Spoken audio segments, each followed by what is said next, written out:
Well, hello there, watching the press preview. A first look at what is on the front pages as they come in. In the next half hour, then we'll see what's making the headlines with the journalist and broadcaster Jenny Kleeman and the writer Benedict. Spence.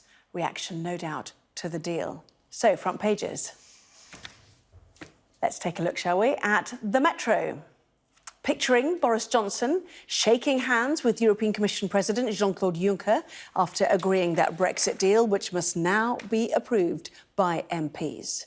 The Financial Times suggests that approval is not a foregone conclusion, given the DUP's refusal to vote with the government. The Eye also alluding to the challenge of getting the deal through Parliament, now for the tricky part. The Telegraph keeps it simple, summing up Mr Johnson's ultimatum to MPs with the headline, "It's my deal or no deal." While the Daily Mail says MPs now have a duty to make sure the deal passes through Parliament. The Sun carries a picture of a beaming Mr Johnson and says the Prime Minister has pulled off a miracle. And the Express claims a majority of voters want MPs to back the deal. Just do it. Away from Brexit, the Star leads on angry London commuters who turned on an Extinction Rebellion protester after he climbed onto the roof of a train. Well, Jenny and Benedict are here. Not quite sure it's a miracle, but there's other descriptions, certainly, of the deal. So let's start with the Eye, shall we? Johnson gets his EU deal, now for the tricky part, and that is kind of where we're at, isn't it? Yeah, it's all about Saturday and what's going to happen on Saturday, whether or not he'll be able to get it through the Commons. Because just like Theresa May, the real challenge was never about the EU. It was always domestically. It was all about whether or not she could get the votes. It's the same for Boris Johnson. It's a shame that Boris Johnson has alienated so many people in the Commons with his rhetoric and by defenestrating so many members of his own party recently. But it's going to be very exciting to see what happens. Unfortunately, the very parts of the elements of this deal that have meant that the ERG is really going to get behind it are the same elements that have made Labour even less likely to vote for it, although there's a good argument to be made that they would never have voted for it anyway, regardless of whatever it said, because it was his deal, which are those elements about workers' rights and about close economic relations that are no longer there. They were there in May's deal and they're not there But they've been put anymore. into the future relations part of it, haven't they? So it's not that they're not there. No, but they've been moved from the idea legality of the text. The possibility of divergent regulation means the possibility of frictionless trade is lessened. So in one respect, Johnson might be shoring up some votes, but he is kind of alienating other votes. So, yes, there's all to play for. It's going to be a fascinating few days. Yes. Yeah, I mean, I can't disagree with any of that. That's it in a nutshell. I suppose the thing is there are just so many caveats because, of course, we just don't know. That's the great overarching theme for the past few weeks, is that none of us actually know, I suspect, including members of the government in Downing Street. I do wonder whether or not there might be a twist in the tail later on, especially when it comes to members of the European Research Group. It does strike me as they seem to have capitulated quite, not quickly, but they are falling into line behind this deal, which is not so different to Theresa May's deal, whereas the Democratic Unionists have just come out and just almost straight away said absolutely not. And we were sort of led to believe that there was, that there was the same sort of resilience within members of the ERG as there was in the DUP. I'm still not convinced that they're all on board. Ultimately, when it comes down to when they're going through the voting lobbies, I do wonder whether or not they will all go with the government, no matter how hard the government whips them. The question then, of course, is how many, because this is the inevitable thing anyway, how many Labour MPs can you get to defect, if any? And then, of course, the question is, well, who are they more afraid of? The electorate. In some of their constituencies, they are in Brexit voting constituencies, and they will fear for their futures if the Brexit Party is still a thing, and after all of this, which it would still be if the deal failed, they will be fearing for their futures. On the other hand, of course, you have this juggernaut that is beginning to gain a bit of traction over deselections and the actual internal machinations of the Labour Party. So it will be, as you said, it'll be truly fascinating to see actually which way certain Labour MPs go, and a small number of ERG members, whether or not they will back the first pro-Brexit Prime Minister they've had, or whether or not they will break ranks. I mean, they are Spartans, after all, and everybody remembers the Spartans all died, so perhaps, that they want something a little bit more moral. There are some who are really mad, crazy keen for no-deal Brexit, or they call it euphemistically other things like clean global Brexit or whatever it is, and perhaps those people wouldn't even vote for this. Yeah. But it is looking increasingly like it's choice between this and no Brexit, isn't it? You'd be a brave person to put money on it either way. Yeah, I mean, you would argue it is fundamentally different from Theresa May's deal in that the UK-wide customs union part has gone, and the great ambition, the great sell of Brexit was to make deals with other nations, around the world and so on. To the Daily Telegraph, then, you say it's no, not this deal or no Brexit, or it's my deal or no deal. The suggestion coming from Jean-Claude Juncker that there should be no prolongation. Yes. I thought it nearly said prorogation, but I think he said prolongation. Didn't it? Yeah, I think that actually, if you've got a deal, why do you need to delay? I think that Juncker, I wouldn't be surprised if Juncker and Johnson hadn't had a little chat beforehand and decided that get he the was message going to out. say this, because it plays very much into his hands. Look at this photograph. I mean, he would be loving this picture going out of him, the statesman. When you think about that awful picture of Theresa May, the footage of nobody wanted to talk to her, and here you have him surrounded by EU people who are smiling and laughing and loving him. He would be loving this. I mean, comment has been made about the slightly misogynist loviness of all of this amongst the blokes in the EU, minus, of course, Merkel. But has there been a different sense? They've even Juncker thanked him for the great relations they'd had over the last couple of weeks.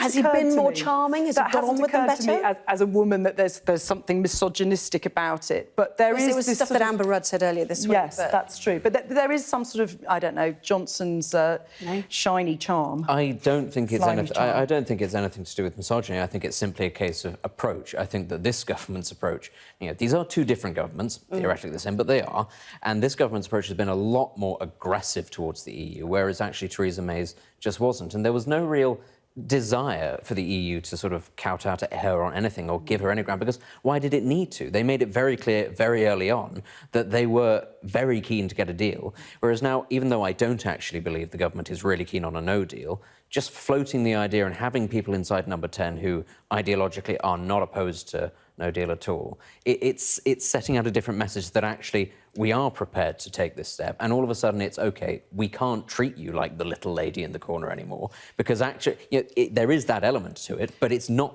because Boris Johnson isn't a woman, it's because of a different strategy, right. I think, in and it's Number 10. also because Theresa May had absolutely no charisma as well. I mean, we have to. Well, it's true. She delivered most of this deal. She did. There was only one part that was changed. Which is what's so sad, is that it's so much style over substance. And I am not a tribal person. I'm not going to sort of. I have never, doggedly stuck to one side or another. And you have to give credit to Boris Johnson because, it is impressive that he could get a deal in such a short period of time. Rory Stewart and others are going to have to eat their words. That doesn't mean, though, necessarily that this isn't an incredibly sad thing that our country is about to sign up to. One thing I would say, just before we move on, and that is that, of course, Jean-Claude Juncker has come out and said that there will be no extension.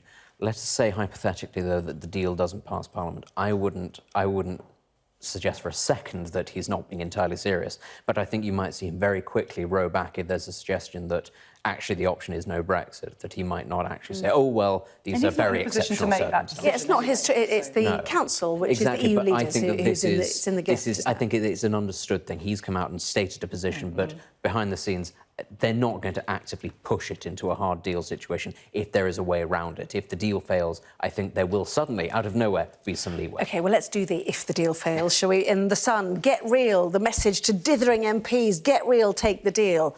If it doesn't pass, and the FT did an all-day analysis, they told us, which said that the figures were 318 for Boris Johnson's deal to 321 voting against. Who knows? So they need at least 2 MPs to change sides. It's very, very close.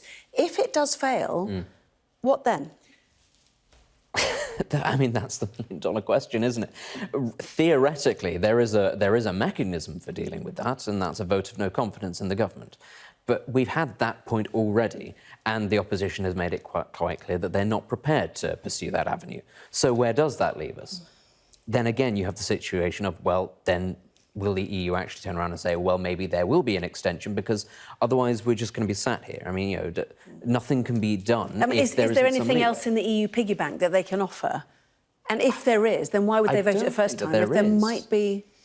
I don't think there is. I mean, we have this issue with the way that the United Kingdom is made up, the way that Northern Ireland is. At the moment, I mean, in many ways, this deal is worse than Theresa May's deal because you have Northern Ireland with two borders, an east-west border and a north-south border. But this is now being... And also the backstop, which was a kind of fail-safe, is now being made into this permanent state of being for Northern Ireland. But this is now being grasped as, at least this is something, please, please, put us all out of our misery. I don't think there is anything else to offer that, you know, the only better scenario would involve the complete breakup of the United Kingdom. So this is about as good, which is why I think we desperately need, the public needs to have a say on this, because if we are going to do this, if we're going to sign up to this, we need to be really sure that we want to do it. Well, this is the key thing, is that ultimately, if we were being serious about this, the opposition were being serious about this, they would themselves call for a vote of no confidence, because the government is not going to call for a second referendum. Let's just get that off the table. That's not going to happen in the foreseeable future. But how many MPs might be voting for it? But this is the thing, there is a mechanism to put it back to the people, and that is a general election.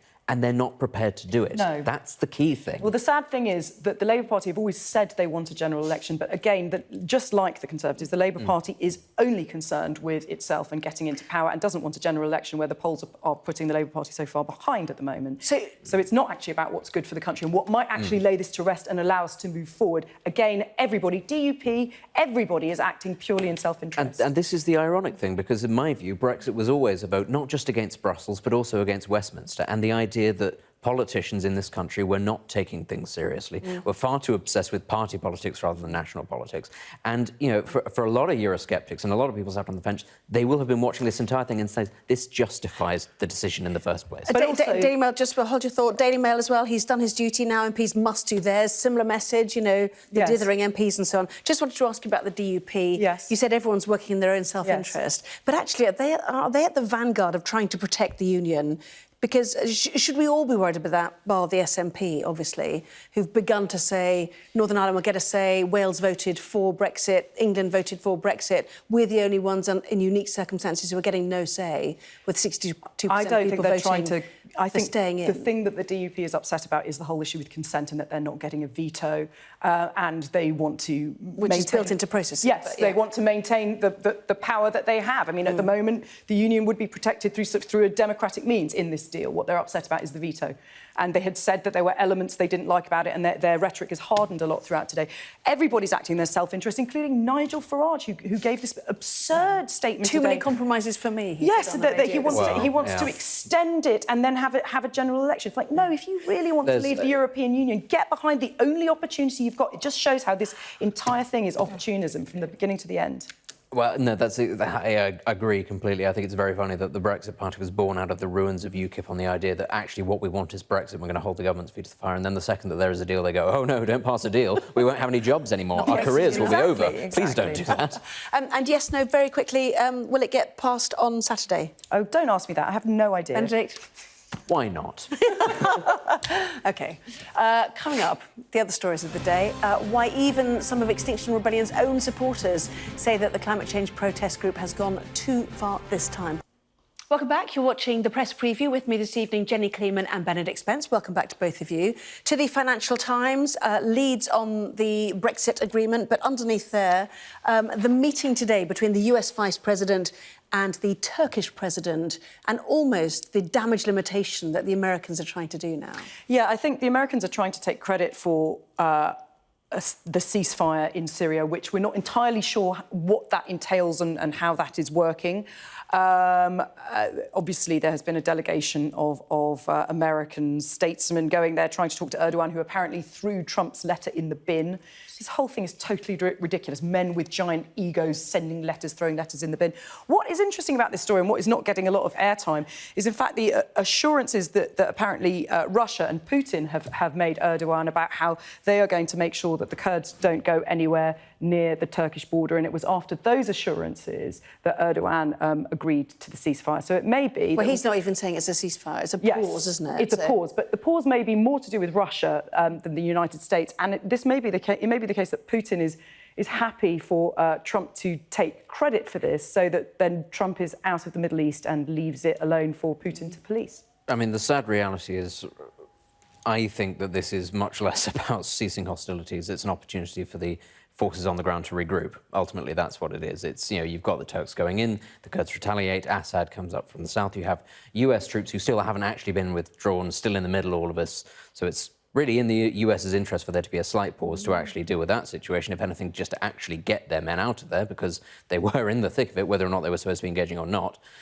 Ultimately, I just don't see... This doesn't end peacefully. No. This just doesn't. As long as there is the possibility of an independent Kurdistan, the Turks are not going to stop at this point, because who is there to stop them apart from the Russians? And the Russians aren't necessarily interested in an end to conflict necessarily. It's all about keeping Assad, in place. Now, Assad is temporarily aligned with the Kurds, but actually who's to say how long that will last for?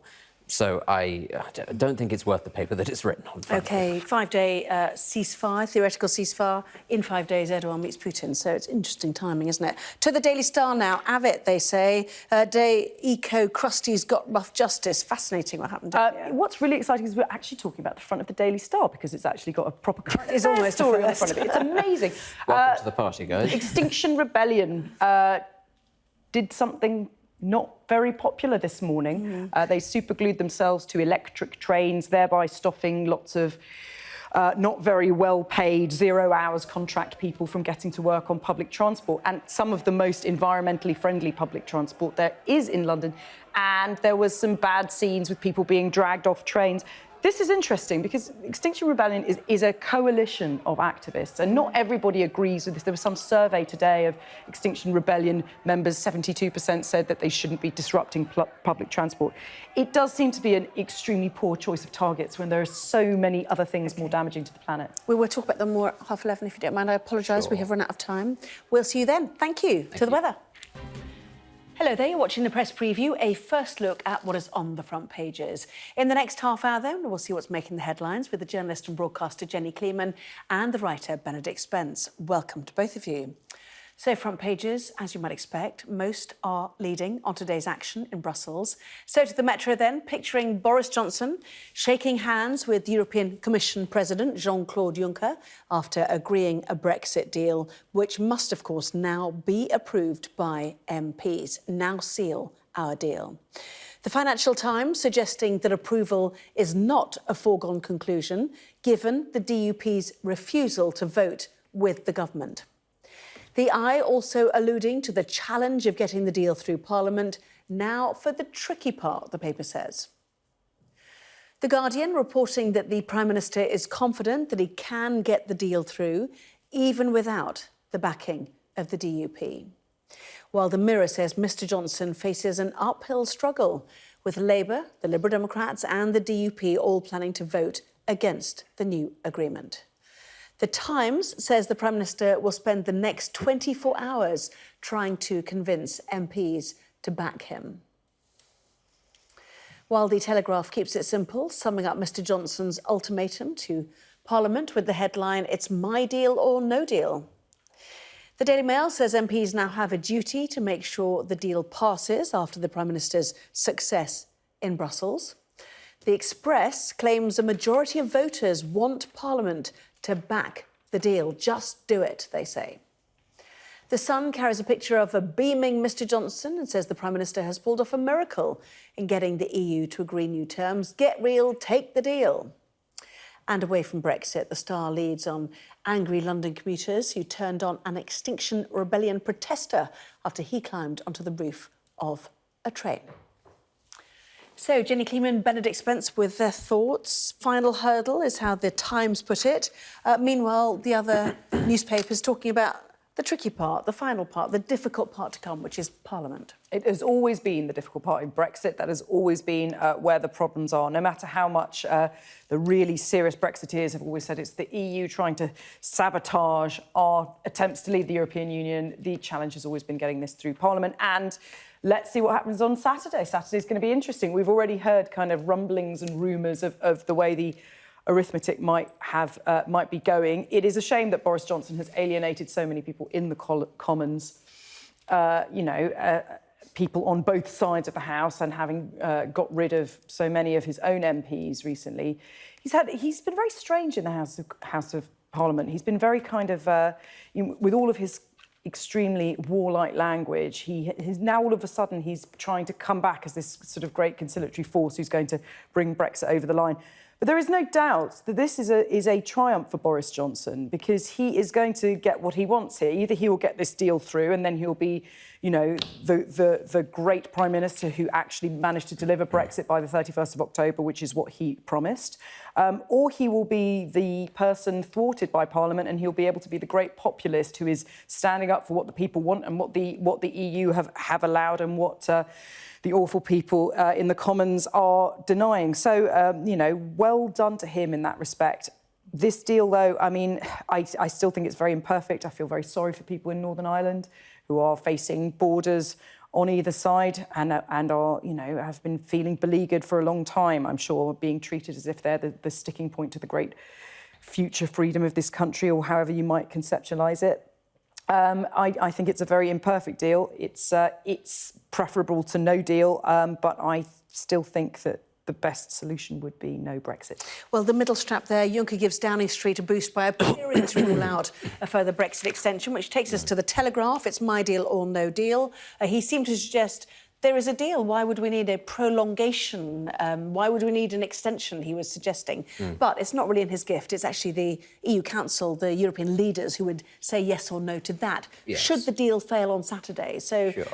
Well, yes, I mean, but he's there to just put the face on that, isn't it? It's not entirely within his gift, but I don't think he'd be coming out and saying anything unless he knew full well what the position of the European Council was behind the scenes. I think you're right to hint at what happens if the deal fails. I think all of a sudden the rhetoric will be rowed back slightly on whether or not there cannot be any further extensions. Well, suddenly I think you'll find, actually, maybe we can find some middle ground here, maybe work something out.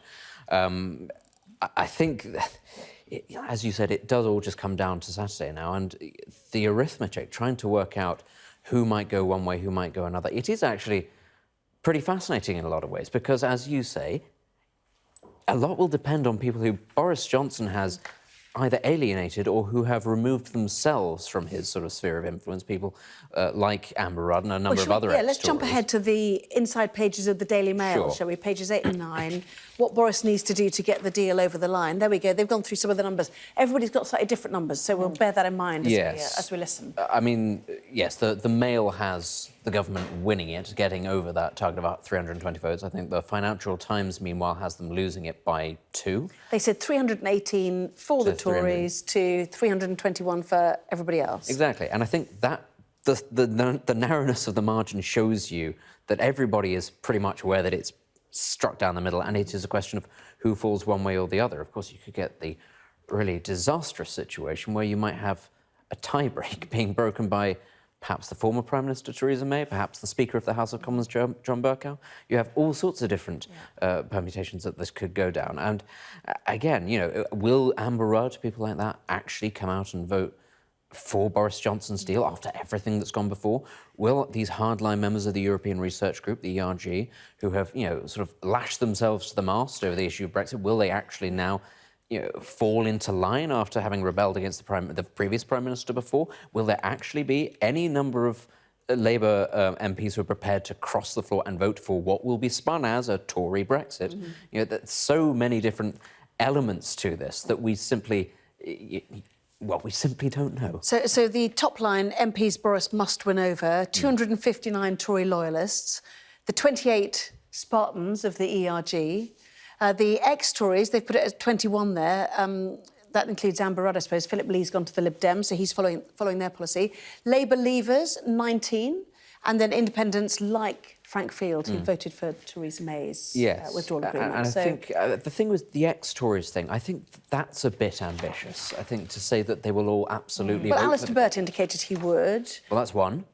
The ex-Chancellor, Philip Hammond, indicated he might do. So Rory Stewart kind of has that's the thing. because Rory Stewart said, you know, there's no way he's going to get a deal, and if he gets a deal, I'll definitely vote for it. I mean, he's leaving Parliament, though, isn't he? Yes, so he is, but he still gets a vote. He's still, well, that's true. He's got no future to bear in mind. So actually, if you're Rory Stewart, you've got no real incentive. Well, Labour, people who are leaving government, leaving Parliament, people like Ronnie Campbell, who has come out this evening, Labour's Blythe Valley MP, he said he will vote for it, but he's not standing next time. So you run the risk, if you are standing again, of deselection or whatever penalties the Labour leadership might throw at you. Who do you fear more? You know, is it your party machinery that you fear? Is it the electorate? Do you have an electorate to fear? Then you come down to the issues of, well, is there a personal thing with Boris Johnson? Will actually Labour Leave voters be prepared to be the ones that put Boris Johnson in that position? Because let us be clear, if we get through this situation, as you said, Boris is the man, so to speak, and he will almost certainly be in pole position to win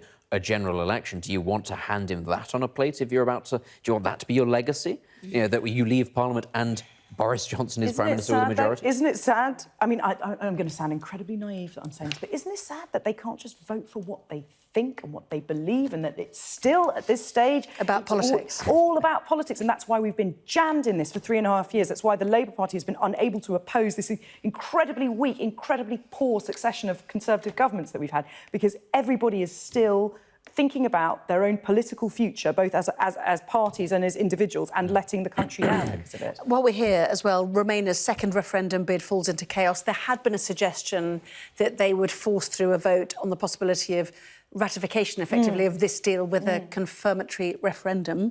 But it seems not enough Tory MPs are backing it. Is that the problem?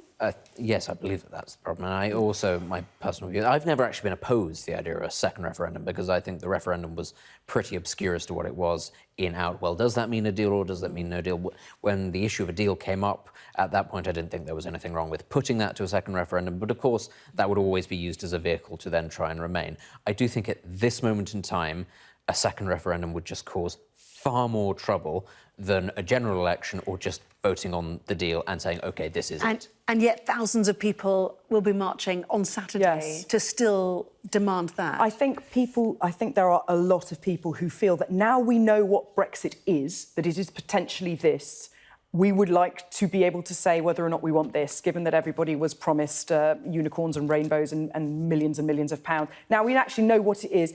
I honestly, strongly believe that we owe it to people to have their say, and that could be in a second referendum. It could be in a general election where it would be wonderful if the Labour Party would take a side, and then we could know what everybody's voting for. Well, this is the key thing, is that there is, as I said earlier, there is a mechanism actually for this, which is that the opposition can trigger a vote of no confidence in the government. They're choosing not to because they're playing politics. They're not actually interested in the future of the country. They're interested in their own future, which they would say is the future of the country, but that's beside the point. You're saying they go and get effectively a referendum via a general election? Yes, ultimately, I think that that's the best way of going for it. Because the simple fact of the matter is we're in this position because there isn't a majority for anything in the Commons. Yeah. It doesn't matter. If were you to have a second referendum and then still not have a majority in the Commons, that doesn't move your position along if the same MPs aren't prepared.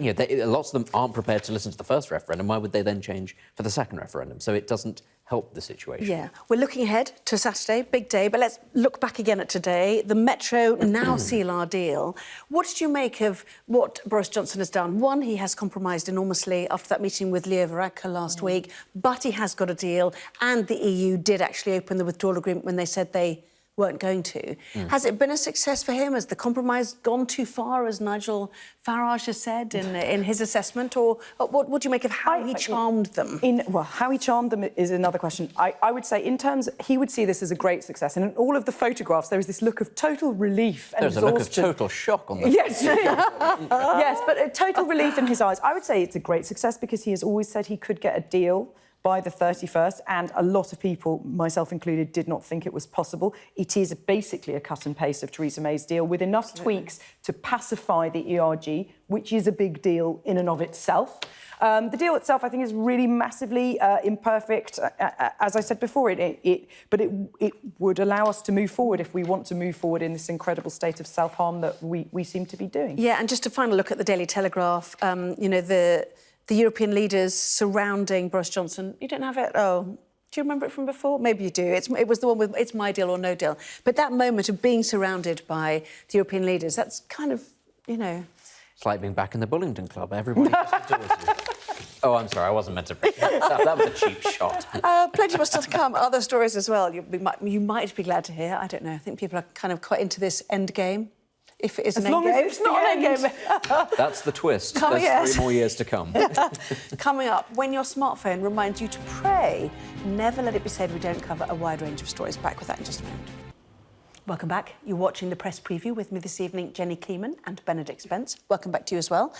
So, mind the scrap is the way the Sun describes this, but Extinction Rebellion got pretty ugly on the Underground today. It did. I mean, it was... I hate to say I think it was only a matter of time, but this was, of course, at a tube station in East London. I think it was a couple of stations. It was Shadwell and Canning Town. And members of Extinction Rebellion climbed up onto the roof of... Business as usual trains, equals death. Yeah, and found themselves faced with very angry people. And it's worth remembering, actually, these are people getting up at the crack of dawn. They're not bankers, they're not anybody like that. These tend to be quite low-paid, menial workers, not by any means necessary, the sort of people that Extinction Rebellion aim to target. You mean the people on the platforms? Yes, and right. the simple fact of the matter is, I think it shows a real disconnect in actually how Extinction Rebellion goes about its business. Well, because the leadership came out and said they'd made a decision not to target public transport. They got criticised last time, didn't they, about public transport? Yes, they did. And they did this last time. They also got criticised last time they did big demonstrations like this, because the model of Extinction Rebellion is there needs to be a critical mass of people who are prepared to get arrested in order for it to work. Because if there is an inexhaustible supply of people who are prepared to get arrested, then they can't be stopped. People have to listen. The problem is there are some people who, for whom getting arrested isn't that much of a big deal. Because they know they probably won't go to jail, they'll probably be fine. And it means that Extinction Rebellion is perhaps skewed to a certain kind of demographic of protesters who can afford to get arrested. And that's not to say it's not a very broad church. It's a coalition of activists, and some of the stuff they've done is amazing in terms of swinging the agenda, particularly at the moment when we're all so Brexit-focused. But this was particularly wrong-headed, and the people who are suffering from this today would be people who are on 0 hours contracts, who need to get to work at a certain time, and also trains. I mean, come on, that's the thing that is going to save the planet, is public transport and trains. But that's the thing, people on 0 hours contracts, people for whom if you get there late to work, this has serious repercussions. It's not an inconvenience, it's potentially you losing your job. People have to work in very difficult circumstances. And you're right, it's a disconnect. It's really not understanding, because to a lot of Extinction Rebellion members, that's not a factor in their lives. I think there's also something else that's worth pointing out, which is that a lot of members of Extinction Rebellion have been referring to police brutality in the way that they're being handled. And I think a lot of other members of the public have actually been turning around and pointing to the Gilets jaunes in France and Hong Kong and saying, actually, this is as far removed from police brutality. If anything, I think a lot of people feel the police haven't done enough early enough to stop this from happening. And I suspected some time ago, I'm amazed that it's lasted this long, that if there wasn't more action by the police to prevent these things from happening, people would begin to, it's wrong to say take matters into their own hands, but really lose their temper with this. Well, because you've got to allow the people to attitude, protest, you have to allow people to protest, but the attitude really is, I think, or the perception is rather than the attitude, that these people are being indulged far more than if they were, say, Brexit protesters. OK. Final story, if you don't mind. In the Times, small story. We have apps to remind us to do all sorts of things now. This one is to pray. I love this story because of the numbers in it, that you've got the number of people attending Anglican churches are around 700,000, but 500,000 people, 500,000 people have downloaded a Church of England app reminding people to pray. This is the new world that we're living in. People don't go to church, but their phone reminds them to be at one with God. Is it sort of a post-meditation, have a moment? I haven't downloaded it myself. It's very interesting. This comes after yesterday. The Catholic Church announced it was releasing, you've got these Apple Watches. It was releasing a smart rosary that actually records your prayers as you go. I find that slightly terrifying, the idea that the Catholic Church can actually monitor how penitent you are. But this is the future. And, on that note, it's time to say goodnight. In whichever way you want. Benedict and Jenny, thank you both very much. Thank you.